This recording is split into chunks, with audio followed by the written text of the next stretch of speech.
अपने प्रिय भगवान शिव से एक वादा किया था कि वह उन्हें एक यात्रा पर ले जाएंगी। लेकिन जब वह यह वादा पूरा नहीं कर पाईं, तो यह भगवान शिव के लिए एक बड़ा कारण बन गया कि वह पार्वती के गुस्से का सामना करें।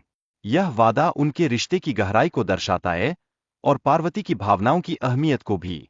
जब पार्वती अपने माता पिता के घर गईं, तो भगवान शिव ने घर के सभी काम संभालने की कोशिश की। लेकिन यह उनके लिए किसी चुनौती से कम नहीं था। पार्वती की अनुपस्थिति में शिव को इस बात का एहसास हुआ कि उनकी भूमिका कितनी महत्वपूर्ण है और यह भी कि अकेले रहना कितना कठिन हो सकता है। इस एकाकी समय में भगवान शिव को बहुत अकेलापन महसूस हुआ। यह उनके दिल को छू लेने वाला पल था जब उन्हें समझ आया कि एक साथी का होना कितना आवश्यक होता है।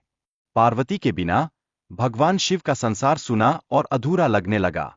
भगवान शिव का पार्वती के प्रति गहरा प्रेम तब उजागर होता है जब वह उनकी अनुपस्थिति में अपने को अधूरा महसूस करते हैं।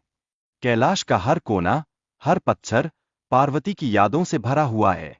वैसे पार्वती के बिना वह अपने जीवन में कोई उत्साह नहीं पाते। जब माता पार्वती वापस लौटती है, तो सभी देवताओं के दिलों में खुशी की लहर दौड़ जाती है।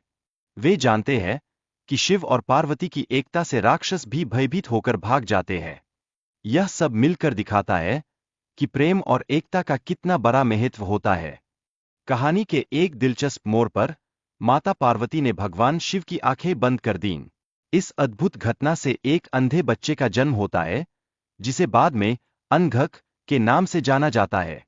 यह एक नए अध्याय की शुरुआत थी, जो सभी के लिए एक सबक सिखाने वाली थी। बचपन से ही अंधक के दिल में दुख और अस्वीकृति की गहरी खाई थी। इसने उसे तपस्या करने के लिए प्रेरित किया, जिससे भगवान ब्रह्मा उसकी तपस्या से प्रसन्न हुए। यह एक ऐसा क्षण था जिसमें कठिनाई से ताकत मिलती है। जब ब्रह्मा ने अंधक को वरदान दिया, तो उसका व्यवहार बदल गया। लेकिन दुर्भाग्यवश उसने अपने माता पिता और रिश्तेदारों के प्रति क्रूरता बढ़ा दी।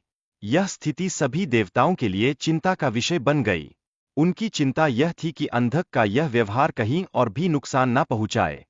भगवान शिव ने अंधक के अत्याचारों को रोकने के लिए युद्ध किया। लेकिन दुखदाई बात यह थी कि अंधक के रक्त से नए राक्षसों का जन्म होता रहा। यह एक चक्र था जो प्रेम और युद्ध के द्वंद्व को दर्शाता था। एक दिन अंधकासुर ने अपनी गलतियों का एहसास किया। उसने माता पार्वती से क्षमा मांगने का निर्णय लिया, जिससे उसका मन शुद्ध हो गया। यह क्षण प्रेम और क्षमा का अद्भुत उदाहरण था, जो बताता है कि हर किसी को दूसरा मौका मिलना चाहिए। भगवान भोलेनाथ ने अंधकासुर और गुरु शुक्राचार्य को माफ किया।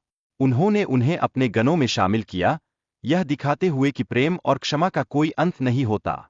यह सचमुच एक प्रेरणादायक पल था।